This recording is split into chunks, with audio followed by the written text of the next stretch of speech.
working with Alpha Anywhere applications and encountered an ADB file. This is a database file from the Alpha Anywhere Rapid Application Development Platform. I'm Evan Brooks, Certified Support Engineer, and I'll show you how to work with these files.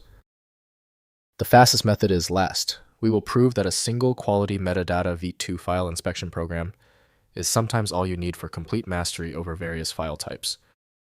METADATA-V2. Files are versioned metadata files that may store information about a dataset, cache, export, backup, or application package. The exact structure depends on the software that created them. METADATA-V2. Files often act as sidecar data. Keep them with the files they describe, and avoid editing values unless you understand the application schema. The best utility for reliable viewing of METADATA-V2 is known to be Visual Studio Code by Microsoft. Windows can read the file name, but the internal archive contents require specialized extraction. Windows offers limited insight into these files, so interpretation relies on the application that generated them. We are going to find the right reader. Right-click the METADATA-V2 file and click Open With. Try launching with Visual Studio Code first, as it's the recommended tool. If that doesn't work, test others until you find a match.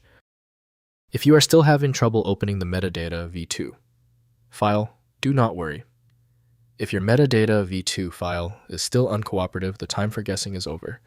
Let's test these primary failure points immediately to confirm the source. First, keep it with the dataset. Do not separate the METADATA-V2 file from the folder or archive where it appeared. Removing metadata can make imports, backups, or caches fail. Next, open as text first. Try opening a copy in a plain text editor to check for JSON, XML, YAML, or key value data. If readable, review it without changing field names or paths. Finally, rebuild from the app.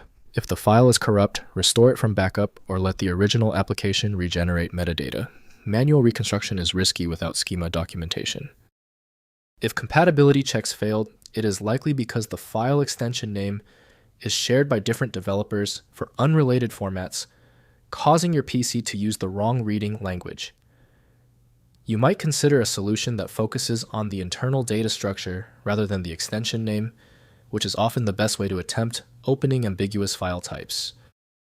Having exhausted the troubleshooting methods for your file, you might need a dedicated universal file viewer. FileMagick is the industry leader in bypassing these issues. Download now at filemagick.com. Let me know in the comments if that file is open. Subscribing ensures you never miss another one-click solution.